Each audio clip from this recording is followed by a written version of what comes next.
CS classes are a whole different story than math lab. It's completely different because everybody has their own way of thinking through things. Everybody has their own way of starting a project, and it's very individual. And so it's even hard to do that grouping, but I encourage you to try it as much as possible to do like a general description of here's what you need to try to be doing, and then the individual student can go through and do it in their own way. And just being aware of different ways of thinking through things, don't try to change that. Try to go fit in with what they're doing and work with them, have their foundational knowledge as where you start, and then build off of that. Similar to tutoring and anything else, it's definitely a good idea to be entirely honest if you don't know something. That's why there are multiple tutors in a session, so the other tutor can jump over and help you out a little bit. And the other big thing is to not be intimidated by all the different languages that are taught over all the courses. Most of the time, students should know the syntax that's specific to their class, and if they don't, you can send them back toward their notes, and more of the issues that they'll have are more on the logic side of things, that even if you don't know the language, you probably can still help them out with the logic, and it'll be their task more to figure out the syntax that goes with that logic. I think for CS tutors, I think my biggest tip is just to really learn to use the stack trace. That's how we're all going to figure out what errors are existing. And so you just need to be able to look through that with the students and show them how you're figuring out really what's wrong with their code to teach them that problem-solving method. Really try to practice being enthusiastic and just excited and super nice. Sometimes CS Lab, people can be frustrated or intimidated, and so just being really enthusiastic I think helps put them more at ease, and just then it also allows you to kind of celebrate along with them with their successes. One thing that's been good is just asking a lot of questions, because it's easy for me at the beginning to try to think things through how I would. But then a lot of times, the students kind of have a different way of writing their program that was still good. So just asking them a lot of questions about their code and kind of helping them understand their code and then helping me understand their code was really helpful. And then in addition to that, just when I'd ask them a lot of questions and then maybe they wouldn't understand it, then I'd go to a different student and give them some time to think about it. And then I come back, and then I feel I would usually kind of understand it better by then, which is actually really nice. Tutoring for CS can be very difficult, especially with every person's code is different. So having them walk through their own code is very helpful for them finding some problems or some things that they've missed. In CS, it's really helpful to just let the student fail.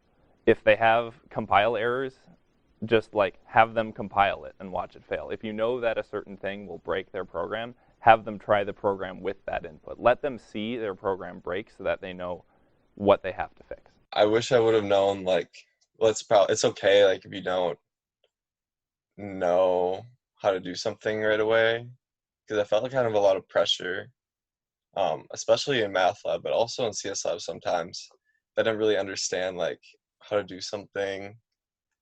But honestly, it's so helpful just to ask other tutors, and also to look something up during the CS lab online is totally fine, just to see how something works. I remember there's times for C++, because I never took a class with it, but someone would have a question, I'd be I don't really know what that is for the syntax, and so we could just look it up, and I think right away I felt kind of tentative to try to do that, because I kind of wanted to I don't know, it just felt kind of weird, but it was really good to do that. Sit down and look through their code with them, and if they don't have anything to start with, maybe talking through concepts with them on some scratch paper before they head and dive into the code, taking the time with them to see what is the structure of my program, giving them some general ideas, how do we solve this problem if we're not coding it up, and then how do we work forward and try it with the code. So giving them more of a general idea and then going deeper and trying it with the code. I've also found that I like to pull the person I'm tutoring away from their computer a little bit to think more about the problem in the big picture way. I really like to draw on the board and put examples on the board and make sure they understand what's going on behind the problem before they start to code stuff up. Because it's a whole lot easier to code stuff up if you understand what's going on, instead of trying to start coding stuff randomly and hoping that it lines up with what it's supposed to.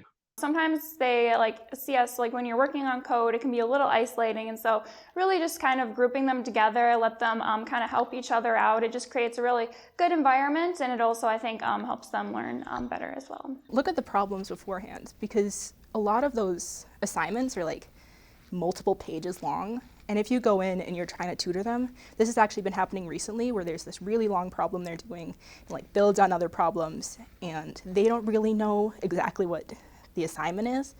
So they'll tell me things and I'll be like, okay, this is how you do that thing. And then that's not really what they're supposed to be doing. So if you take just a little, a couple minutes before the session starts and just read through their assignment or glance through it so that you know when they're telling you something that might be wrong, that's really helpful to actually help people out. Trying to see the problem from the perspective of a student and trying to let their way of thinking, try to go with it if it's logical. I mean, if it's bad, then redirect. But because I think it's easy to try to program it the way I would code it, which even though it's usually good, sometimes the way that they would code it is also good, and they just get really confused if I try to explain how I would code it and they have a different framework set up. So I think just kind of listening to what they're saying and then helping them in their situation is really big. And then with that, ask them questions about their code, and then it's okay to leave them, but usually if they're really struggling, I'll eventually just help them out to get it to work, because I think it was frustrating when I would go to CS Lab sometimes and people would just ask me questions and leave me, and then they'd never help me figure it out. So eventually, if they're still struggling, I'll try to help them figure it out. Take it slow with the students, ask them lots of questions, and ask the student what they know, ask the student how comfortable they feel with something, and if you sense hesitation, then step back and try to explain the basics to them before you get too far into the details. One of the more important skills as someone in computer science has definitely been the ability to look up the answers to problems through outside resources.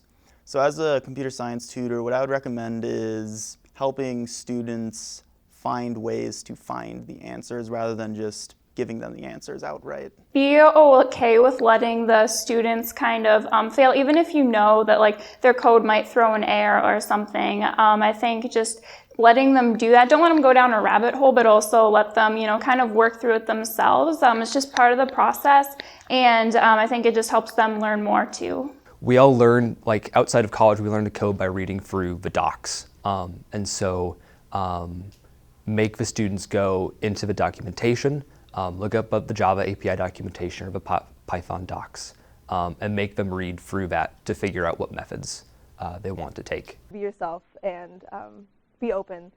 It helps the student become more comfortable and to know that you have some questions as well that you need answers to as well.